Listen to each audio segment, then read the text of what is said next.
Welcome to another video. You might gonna say why this guy didn't shave and be more presentable. No, I want you to meet me the way I am. Okay. Sometimes I shave, sometimes I'm not. So this is a different part of me, but I want you to meet me the way I am. Okay.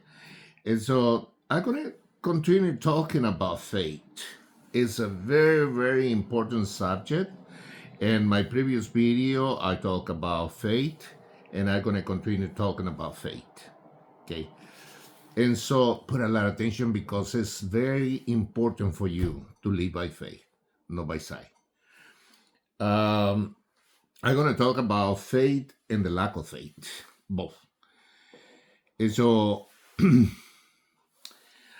this continuation of faith it should be a priority in your life. Uh, it is a priority for everybody because this is the only way we approach and communicate with our creators. And it is the only way to get the miracles that we need. There is no other way. You don't have no faith, you don't have no miracles. You don't have no faith, you cannot approach God or communicate with God. Jesus himself says, if you believe, anything is possible. Also, say, don't be afraid, just believe. And that's what we have to do. We are blessed when we live by faith, and we get in trouble when we don't believe in God.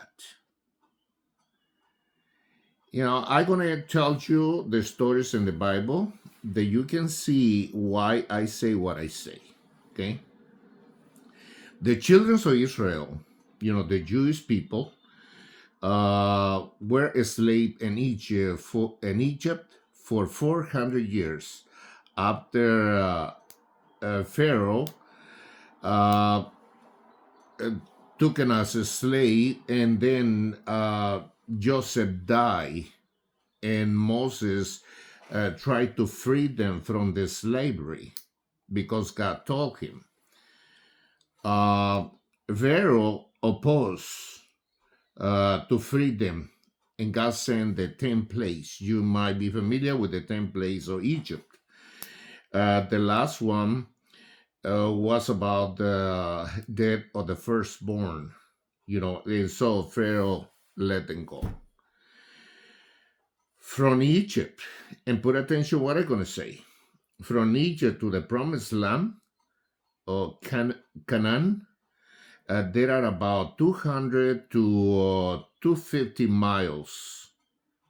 It's an approximation. Or 320 to 400 kilometers. Well, Jacob, when he went to Egypt, took about 6 weeks to travel over from Canaan to Egypt. For the people that came out from Egypt, the slaves took 40 years. They kept wandering in the wilderness. Why? Because of lack of faith. And also, they rebel against God. That's another thing. And even after they saw the miracles in the wilderness, and you might be familiar with those miracles that happened in the desert, the cloud during the day to protect them from the sun, and the fire during the night to illuminate the way, the path where they walk in, the manna, in the morning, and the quails because they complain that they don't have no meat, and God sending a lot of quails, uh, and the open of the Red Sea, and there's so many miracles that I don't have the time, to talk about all of them. So there's too many. So why do they spend 40 years in the wilderness? Well, the reason is unbelief. But because of lack of faith and unbelief, in those 40 years, the people from 20 years old and older die. And that was something that got programmed to them. And only the new generation uh, entered into the promised land. And also from the previous generation, only two people go with them. It's Joshua and Caleb. You remember, they were the spies that went and explored the land ahead, and they brought a positive report, and they say, God is with us. We're going to kill all these tribes that is in front of us, and we're going to get to the promised land. But they have faith, they believe. The rest of the people, they didn't. So that's why only Joshua and Caleb get into the promised land. Uh, God, God also told Moses that he will not enter the promised land. He said that he only gonna see it from far off, but he doesn't gonna enter. Why? Because of unbelief. You know. So when God told him about told to the rock that he get water from the rock, he struck the rock twice. God didn't tell him that. God told him to speak to the rock, not to hit the rock, that they're going to bring water. Nevertheless, he brought water, the rock through the water. And Apostle Paul says that rock is Christ. Remember what Christ says about in the New Testament? He says, if anybody thirsts, come to me. I'm going to get living water. So all this happened in the wilderness.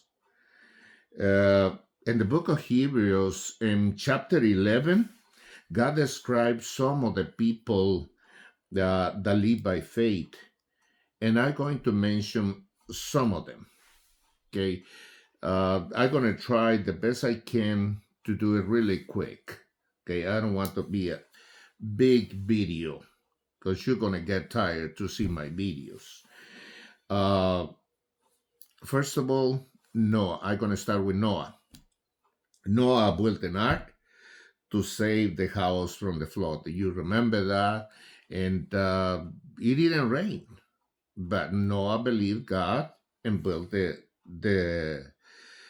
ark, where he put all the animals, male and female, because God told him that. Abraham, the father of faith, forsook his family and went out, and he didn't know where he's gonna go, but where God told him, to get out of the house and go where God designed a place for him. David, God loved him so much from his lineage, according to the flesh, brought Christ. From his lineage came Jesus Christ and born. That's why they call him in the New Testament. Remember that blind person that said, Jesus, Jesus, son of David, have mercy on me. Or, things like that. is because it's the lineage of David. Uh, Jesus is not a human being. Is God. Is God Himself. But the lineage according to the flesh, as Apostle Paul says. Isaiah, the messianic prophet, grandson of the king Joash, this man with royal blood and should be a king, but he was a prophet. He is the one who told us so much about the Messiah, about Christ. That's why we call in Isaiah, we call in the messianic prophet. Jeremiah, which is my favorite, the one who suffers so much. But for some reason, Jeremiah is my favorite of the prophets. God forbade him to be married. And he was a son of the priest Hilkiah. I don't know if I pronounce it right, one of the kings in Jerusalem. He prophesied about the 70 years, the Babylon captivity, and cry in the streets. And sometimes he was, crying in the streets, and, the Bible says was naked, probably with just underwear or something covered. But that's what the Bible says, my servant Jeremiah, crying naked in the streets of Jerusalem. And he also tell the people to repent of the idolatry and the bad things that they were doing and surrender to the king of Babylon. The king will have mercy on them and don't kill them. Well, his enemies accuse him of traitor because of what he says. But he knew if they rebel against the king, they're gonna die. Another one, and I'm talking about the major prophet of the Bible, Ezekiel. Ezekiel was a prophet in the captivity. Isaiah before the captivity, Ezekiel in the captivity. His wife died, and God told him not to mourn. And he described himself in the book. It says, my wife died in the morning, and I was preaching in the afternoon there in Jerusalem, in Babylon. And so he prophesied about the end times. Very similar. The prophecy of Ezekiel is the same figures that John in the book of Revelation also describe. And so it's the same, Ezekiel and John in the Isla of Patmos, when God gave him the revelation about these end times. Another one, Daniel. He was also a prophet in the captivity. He was in the palace. Ezekiel was in the street of Babylon. And so, because the king wanted to keep Daniel in the palace, and he learned the language of the Babylonians, and also,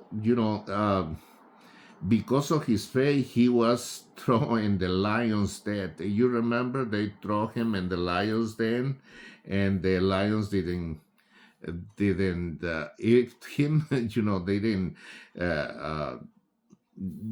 The lions didn't hurt Daniel, and then probably he is the one who interpreted. Do you remember the dream of the king about the statue of different metals?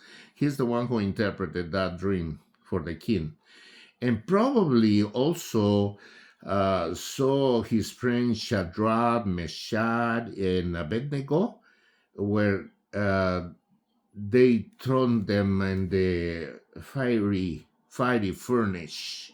Some people say fire, but it's not fire, it's fiery furnace. Uh, so all of these people, they live by faith, die in faith, and that's what you have to do, my friend. You know, we have to have faith in this world. You know, sometimes I realize when I how Babylon was one of the greatest countries, or one of the greatest cities in the world, and the hanging gardens and the beauty of Babylon and the power that Babylon has. And what happened? God destroyed Babylon completely and totally. And it was there in prophecy. The God will destroy Babylon, you know?